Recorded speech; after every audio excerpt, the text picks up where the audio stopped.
Meus amados, que a graça e a paz do Senhor seja com todos vocês. Hoje nós vamos apresentar o quinto vídeo da nossa série Carta às 7 Igrejas da Ásia. E hoje nós vamos falar da carta à igreja de Tiatira.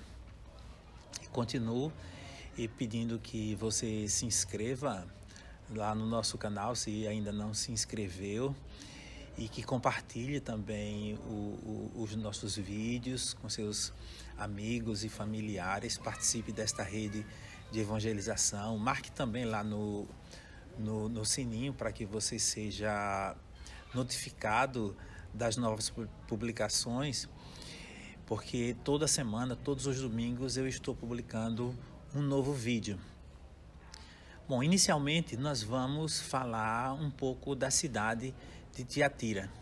Tiatira significa sacrifício contínuo e perpétuo. Essa cidade estava situada entre Pérgamo e Sardes, na Ásia Menor, atual Turquia, e se chama atualmente Axa. Ela era conhecida pela produção de púrpura, que era uma tinta caríssima usada nas confecções. Além de roupas, era uma cidade produtora de cerâmica e também de bronze. Nela havia inclusive associações de trabalhadores como os atuais sindicatos da atualidade, e sofria uma forte influência pagã. Estas influências pagãs influenciaram fortemente a igreja ali em Tiatira. Não se sabe quem foi o fundador daquela igreja, mas uma coisa é importante: a ela Jesus se apresenta como aquele que tem os olhos como chama de fogo e os pés semelhante ao latão reluzente. Ao se apresentar como aquele que tem os olhos como chama de fogo e os pés de latão reluzente, Jesus faz um contraponto ao deus Apolo, que era conhecido como o Deus Sol. Jesus estava querendo dizer que somente ele é o verdadeiro sol da justiça e somente ele brilha como o sol e o latão reluzente, referindo-se também à produção de bronze da cidade, que era motivo de orgulho da sua população.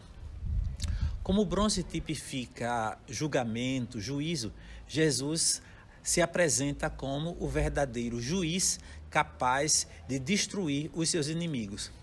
Vejamos agora o que nos diz a carta. Vamos ler integralmente o texto da carta que está em Apocalipse, no capítulo 2, versículo 18 a 29. Essa, inclusive, é a carta mais longa dentre as 7 cartas às igrejas da Ásia. E diz assim: ao anjo da igreja de Tiatira escreve: isto diz o Filho de Deus, que tem seus olhos como chama de fogo e os pés semelhantes ao latão reluzente. Eu conheço as tuas obras e o teu amor e o teu serviço e a tua fé e a tua paciência, e que as tuas últimas obras são mais do que as primeiras, mas algumas coisas, poucas, eu tenho contra ti, que deixaste Jezabel, mulher que se diz profetiza, ensinar e enganar os meus servos para que forniquem e comam dos sacrifícios da idolatria. E dei-lhe tempo para que se arrependesse da sua fornicação, e não se arrependeu. Eis que a porei numa cama, e sobre os que adulteram com ela virá grande tribulação, se não se arrependerem das suas obras. E ferirei de morte os seus filhos, e todas as igrejas saberão que eu sou aquele que sonda os rins e os corações, e darei a cada um de vós segundo as vossas obras. Mas eu vos digo a vós e aos restantes que estão em Tiatira, a todos quanto não têm esta doutrina e não conheceram, como dizem, as profundezas de Satanás, que outra carga não vos porei. Mas o que tendes, retende-o até que eu venha. E ao que vencer, e guardar até o fim as minhas obras, eu lhe darei poder sobre as nações, e com vara de ferro as regerá, e serão quebradas como vasos de oleiro, como também recebi do meu Pai. E dar-lhe-ei a estrela da manhã. Quem tem ouvidos, ouça o que o Espírito diz às igrejas. Quando a gente lê essa carta, a gente observa que Jesus fala das obras daquela igreja, do amor, da fé, do serviço, da paciência. Reconhece, inclusive, que as últimas obras por ela praticada eram maiores do que as primeiras. Entretanto, Jesus faz uma censura muito severa, porque aquela igreja tolerava a atuação de uma mulher, a qual ele chama de Jezabel, fazendo uma referência à esposa de Acabe, rei de Israel, contemporâneo do profeta Elias. Talvez uma deusa feminina influente na cidade levou Jesus a chamar aquela falsa profetisa de Jezabel. Esta mulher ensinava e enganava os servos de Deus, induzindo-os com os seus falsos ensinos a fornicarem e a comerem comidas sacrificadas aos ídolos. O ensino dessa mulher era tão pernicioso que Jesus disse que a origem do seu ensino era as profundezas de Satanás. Jesus censura a tolerância do anjo da igreja com esta mulher e ameaça colocá-la numa cama, ou seja, ela seria acometida de uma enfermidade grave caso não se arrependesse. Até porque Jesus já tinha dado a ela uma oportunidade de arrependimento, entretanto, ela persistia em seus falsos ensinamentos. Jesus também ameaça enviar grande tribulação contra os seus seguidores, uma vez que abandonaram a palavra de Deus e aderiram aos falsos ensinos desta mulher. Jezabel, a esposa de Acabe, ela era um símbolo da apostasia, do paganismo, da arrogância e da intolerância com os fiéis servos de Deus da sua época.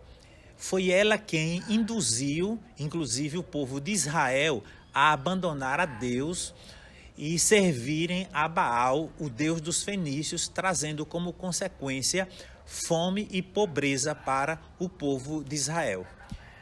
Jesus também ameaçou ferir os seus filhos de morte, porque não estava nem um pouco satisfeito com a tolerância da igreja a estas falsas doutrinas.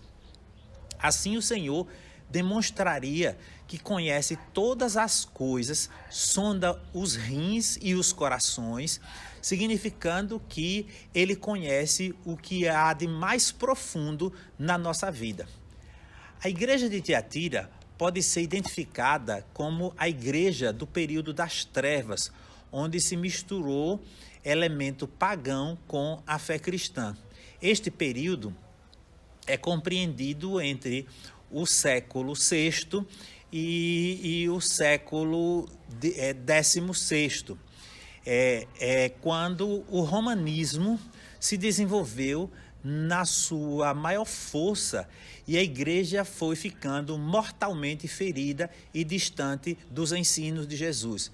Este foi um período de predominante apostasia, tendo inclusive sido registrado 2 acontecimentos que envergonham a história do cristianismo, que foram as Cruzadas e a famigerada Santa Inquisição. Entretanto, apesar da grande apostasia predominante na igreja, havia pessoas ali que se mantinham fiéis à palavra de Deus, e a estes Jesus disse que não lhes poria outra carga, deixando claro que ser fiel em meio à apostasia já era uma carga muito pesada. Desta forma, Jesus incentiva aos cristãos fiéis a se manterem fiéis até a sua volta, prometendo, inclusive, aos vencedores poder sobre as nações, as quais seriam regidas com vara de ferro e quebradas como vaso na mão do oleiro. Concluindo, o Senhor faz também uma promessa para aquela igreja, porque o Senhor Jesus, nós precisamos entender isso, que Ele é sempre misericordioso e Ele dá sempre oportunidade para arrependimento. E Ele diz que aos vencedores Ele prometeu um novo dia ou uma nova vida com Ele, fazendo parte do seu reino, possivelmente no reino milenial. E, concluindo, eu quero registrar que persiste, como é comum em todas as cartas, a advertência do Senhor. Quem tem ouvidos, ouça o que o Espírito diz às igrejas. Então, espero que você reflita um pouco no que o Senhor Jesus quis dizer com esta carta para a igreja ali em Tiatira e que nós possamos viver um verdadeiro evangelho, que possamos viver o verdadeiro cristianismo, que nos distanciemos da apostasia, que não comunguemos com os falsos profetas, mas que estejamos sempre no centro da palavra do Senhor. Que o Senhor Jesus possa nos abençoar de maneira muito especial e que sejamos edificados pela palavra do Senhor, para que estejamos preparados para a volta de Jesus. E assim eu concluo dizendo que o Senhor Jesus possa te abençoar e te dê uma semana de bênção, uma semana de paz na presença do Senhor. Amém.